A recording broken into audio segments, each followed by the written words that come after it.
Hey, welcome to Refresh. I'm Jeremy, and I love to produce content that will refresh your spirit, refresh your mind, and refresh your vision. This is a special episode for me this week. I get to spend time with Mike Bollinger. Now, Mike and I have known each other for over 30 years. We grew up in life and ministry together, and he's someone I would always choose to do life with and never want to do life without. One of the things that we have noticed is it's always difficult to kind of get that conversation started with God, and we want to help you to do that. And so today, as we talk, Mike's going to go over one practical way that you can open up that dialogue with God.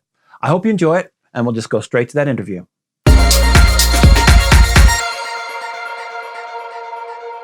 I'm here with Mike Bollinger. Hi. I'm glad to have you here with me. We've known each other for a little while. Yeah, number of years. Yeah, almost 30 years. For us, most of our spiritual walk has been together, and that's been something that's been really exciting for me. I mean, I didn't expect that right now that we would be working in two different streams of churches, but I love the diversity that's even brought for us, and actually really helped us to even understand some things about each other and about the kingdom of God, I think. And also, too, it also helps us to understand that it doesn't matter where we're working, what field we're in, that covenant relationships like Jonathan and David, they last and they surpass any specific work that we're doing because it's kingdom. Yeah, and I think that's really important. And one of the things I've always said is our relationship is way more than just friends. Absolutely. We're brothers, even beyond brothers from brothers. another mother.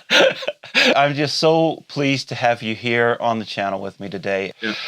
What I really wanted to talk to you about is something that you actually introduced to me probably back in the early 90s. We were talking about hearing from God, and you talked about how that you were having these conversations with God. And I know that sounds really weird at first, and I think a lot of people probably even struggle with the thought of having God being able to communicate with you. And I know that you've really done some work. In fact, you did a whole conference called Hear, which was all about learning to hear from God. And I just felt that people would really like some real practical ways to actually learn to be able to hear God for themselves. So why don't you start telling us a little bit about that journey for you? When I was in high school, it was one of my high school teachers that gave me my very first journal.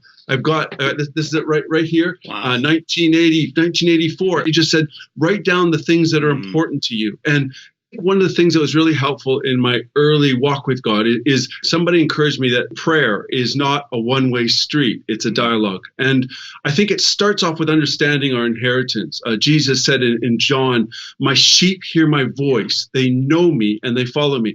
First of all, our inheritance that our sheep hear my voice, but then they know me, which is relationship, before they follow me, which is directional.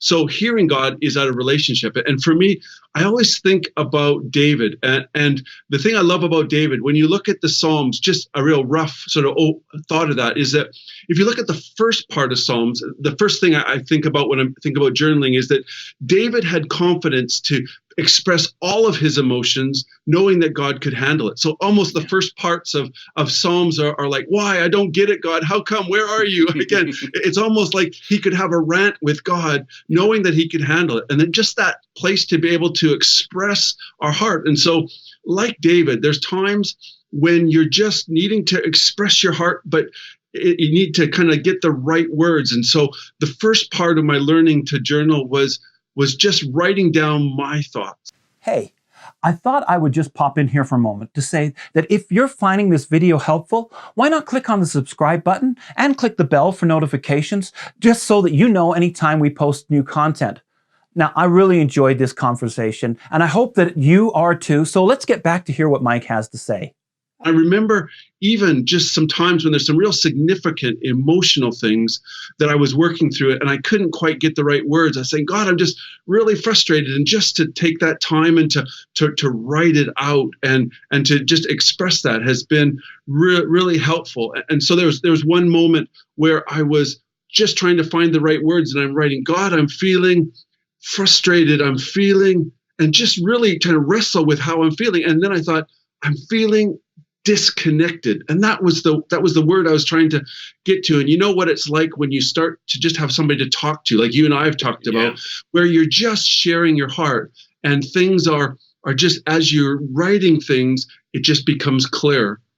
And the other thing I think about that is that there's times, even when I'm writing like that there's a phrase in the Bible in Nehemiah called a dung gate. And it was a gate that was part of the walls. And there's times even when things are so raw that I daren't even put it in a fixed book. I actually get just a piece of paper and I just have a bit of a dung gate with God, knowing he could handle it. And it just allows me to be able to just express the raw feelings that I'll probably even tear up afterwards, but it gives me some clarity. That's really good, because a lot of times we don't even think about writing that stuff down.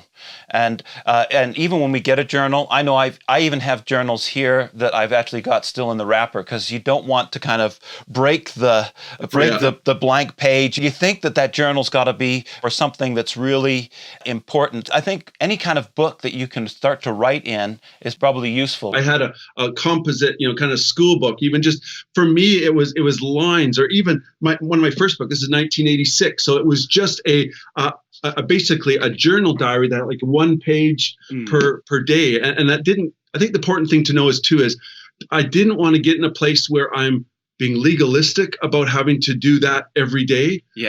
But so there's been rhythms where, particularly when I'm just going, God, it just seems like white noise, that I'm not hearing anything, but I'm just going to, in faith, write the things that are in my heart. Or when I'm reading the Bible, scriptures jump out and I write down what that thought was. And by dating it as well in my journal, I'm really building, as someone said to me, you're building a history with God. That's awesome. Of things he's speaking to you, things that you're pouring your heart to. And so David, he had that sort of rant at the beginning.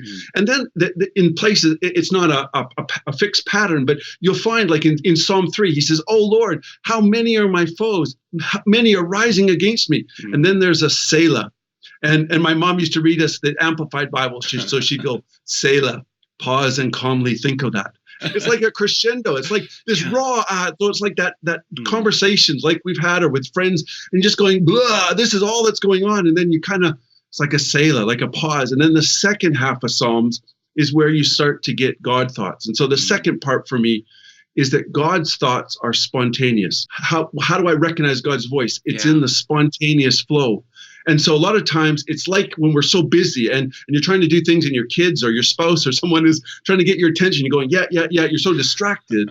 I remember God kind of talked to me about, when I want to talk to you, it's like throwing a snowball trying to hit you, but I'd rather you sit and let the snow build up on your shoulders, kind of thing. That sort of place to just kind of be still. But the second part that David does is after that Selah, he kind of says, where are you, God? And then Selah, but you, O Lord, are a shield about me.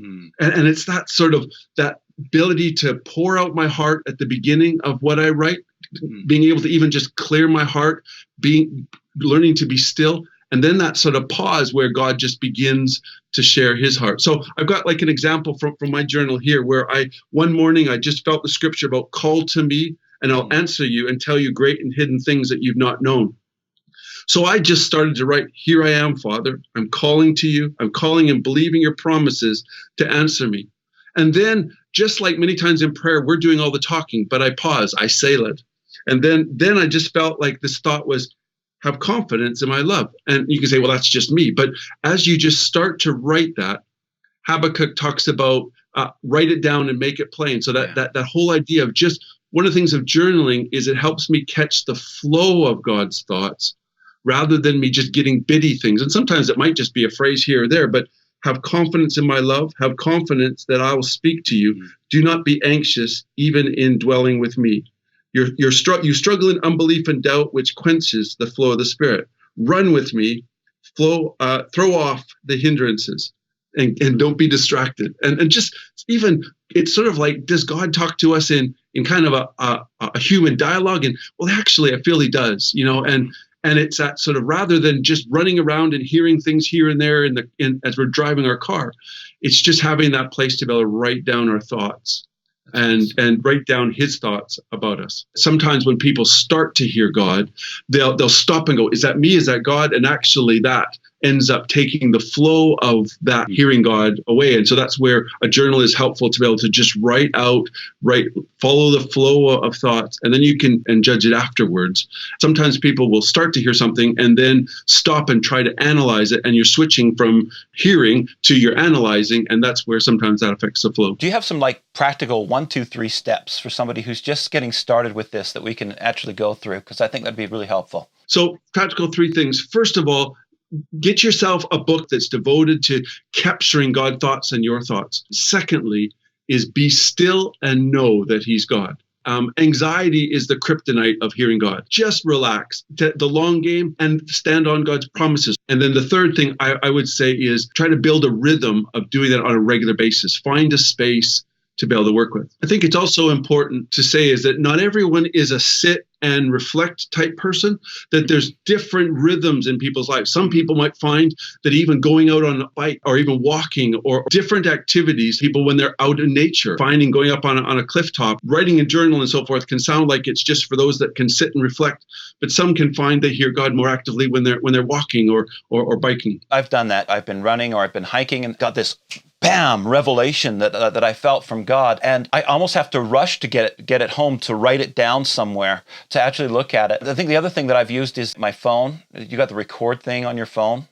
And just to push that record button. And there's some folks that in the culture that we have in the UK, there's some folks that struggle with writing or reading, and having a recorder to catch God's thoughts are one thing as well. And I think the other thing, coming back to writing our own thoughts, is that when we shared this with people, one of their comments is, I felt so anxious beforehand, but as I get in the discipline of not every prayer writing down, but even just saying, when I just want to share my thoughts with God and just write things down and capture some things that are going on, that at the end of it, they go, man, I just feel even more peace and more calm, that it actually is by taking that moment and pouring out your heart to God. Sometimes we think, and rightfully that's worship, God, I pour out my heart to you in worship, but we can actually just pour out our true heart, what's really going on the inside.